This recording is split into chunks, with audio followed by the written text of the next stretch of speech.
تو مدارس کے اسٹوڈنٹس کے لیے ایک شعر جو ہے میں کہہ رہا ہوں آپ لوگوں سے کہ یوں تو دنیا کے سمندر میں کمی آتی نہیں، لاکھ موتی ہے مگر اس آپ سا موتی نہیں۔ اور اسی کے ساتھ میں مدرسہ احمدیہ سلفیہ کے اسٹوڈنٹ اشتیاق صاحب کو دعوت دے رہا ہوں کہ وہاں پر آ کر اپنی بات کو رکھیں، ان کا استقبال آپ زوردار تعریف کیجیے۔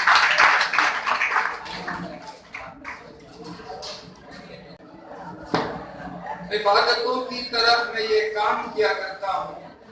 عبادتوں کی طرف میں یہ کام کیا کرتا ہوں، میرا اصول ہے پہلے سلام کرتا ہوں، السلام۔ اس سے پہلے کہ میں اپنے موضوع کی طرف آؤں، میں سب سے پہلے منتظمین مجلس کا دل کی گہرائیوں سے شکریہ ادا کرتا ہوں کہ انہوں نے ایک حساس موضوع کے تحت مجھے بھی نقوشائی کرنے کا موقع دیا کہ مدارس کے اندر سائنس کی تعلیم کی ضرورت۔ زندگی کے اندر بہت ساری چیزیں ایسی ہیں اس کا تقسیم کرنا ناممکن ہے۔ مثال کے طور پر شخصیت، عدل، سچائی اور انہی کے زمرے میں علم آتا ہے۔ مسلمانوں سے دور انحطاط کے آغاز میں سب سے بڑی غلطی یہ ہوئی کہ مسلمانوں نے علم کو دو خانوں میں تقسیم کر دیا، ایک دینی علم اور ایک عصری علم۔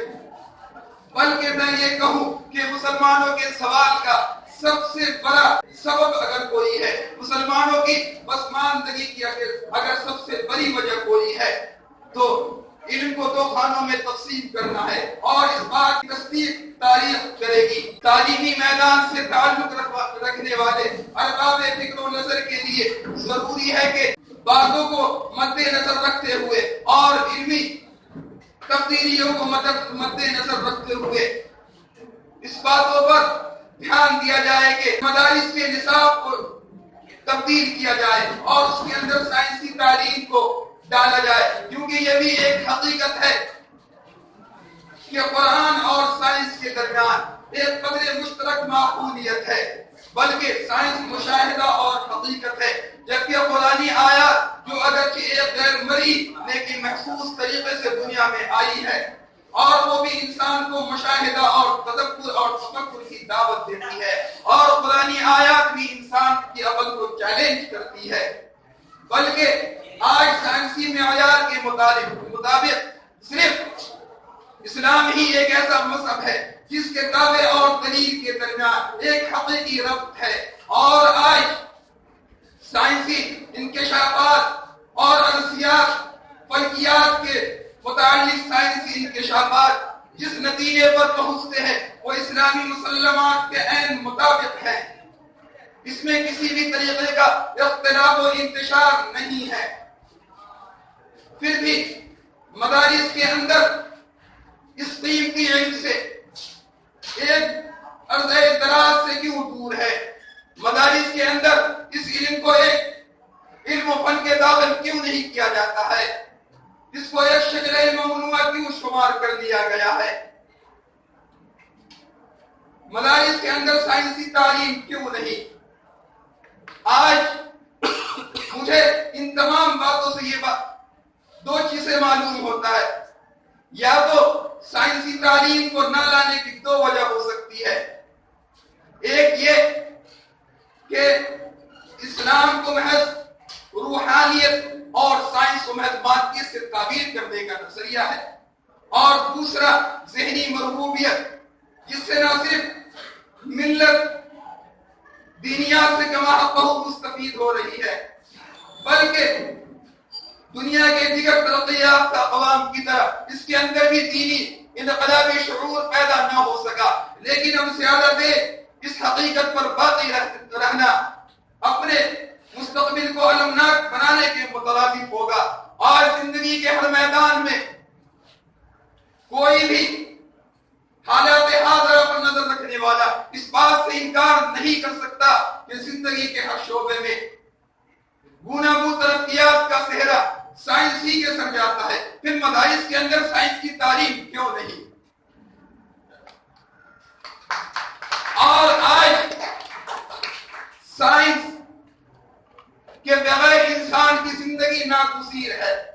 بلکہ اگر کوئی شخص اس سے لا تعلقی کرنا چاہے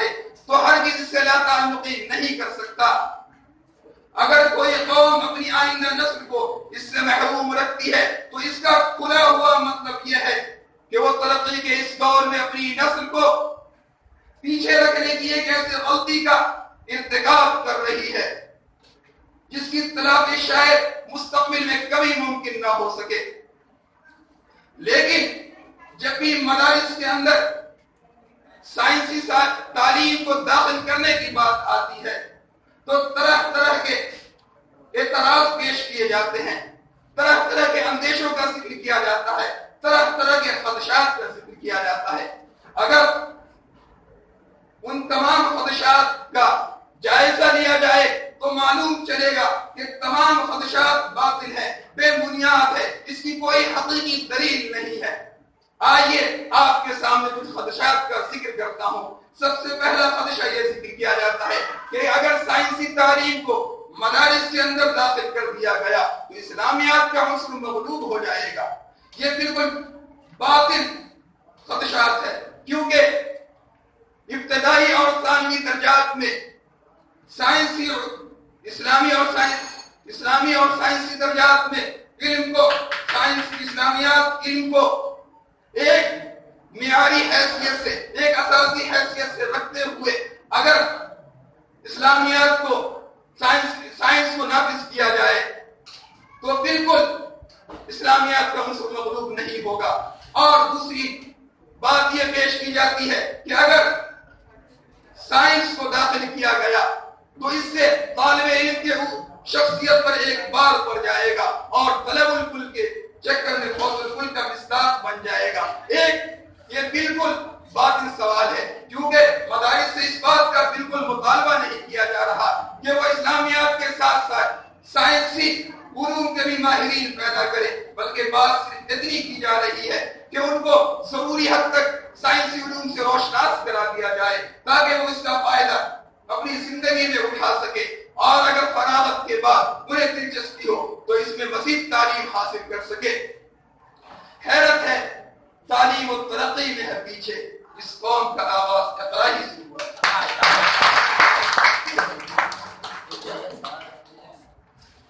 دیکھیے بہت ہی تیاری سے انہوں نے اپنی بات رکھی ہے اور پارٹیسپیٹ کیا ہے,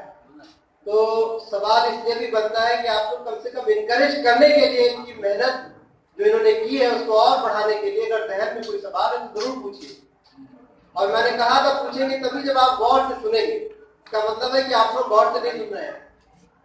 جب سنتے ہیں تبھی. ایک اچھا اسپیکر اوریٹر جو ہے جب تک اچھا لسنر نہیں ہے تب تک مشکل ہے. آئیے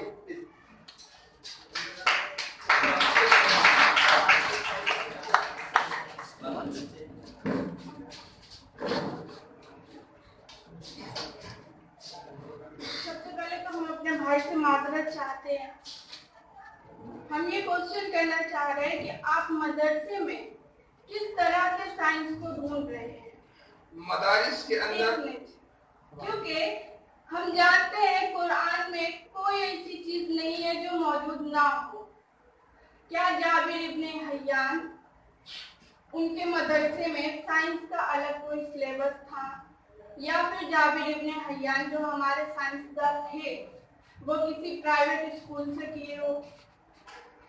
دیکھیے آج کا جو دور ہے اس میں تمام زبانوں کا ایک حیثیت ہے اور سائنس کی بھی ایک حیثیت ہے. تو اس لیے سائنس کو ابتدائی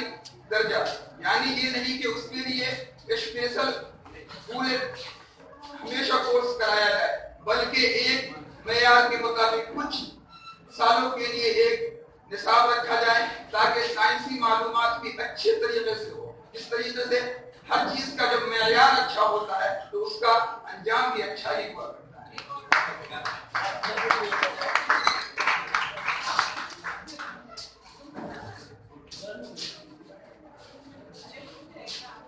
السلام علیکم. میرا جو سوال تھا یہ تھا کہ آپ کے پاس کوئی امپلیمنٹ کرنے کا, یعنی مدرسوں کے اندر سائنس کی تعلیم کو امپلیمنٹ کرنے کے لیے آپ کے پاس کوئی سجھاؤ ہے اس طرح کا جو آپ ایزی وے میں امپلیمنٹ ہو جائے؟ جی بالکل. آپ سائنس اس طریقے سے تمام کتابوں کی گھنٹی ہوا کرتی ہے, اسی طریقے سے سائنس کی بھی ایک گھنٹی ہوا کرے اور ان کے جو تمام اصول و ضوابط ہیں، ان کے جو تمام لوازمات ہیں، ان تمام چیزوں کو مہیا کیا جائے اور آسانی کے ساتھ سائنس کی تعلیم دی جا سکتی ہے۔ تو کیریکولم کے اندر، سائنس کے کیریکولم کے اندر جو کس طرح کے مطلب سبجیکٹ کو شامل، قرآن حدیث کے ساتھ ساتھ سائنس کا کیریکولم میں کیا کیا ہوگا ایسا کچھ؟ جس طریقے سے قرآن ہے، حدیث ہے، فقہ ہے، اصول ہے، بہت ساری کتابیں، اسی طریقے سے سائنس بھی ایک کتاب کے طور پہ اور ایک گھنٹی کے طور پہ اس کا بھی پڑھائی ہوگا اور اس کی بھی تمام تھینک یو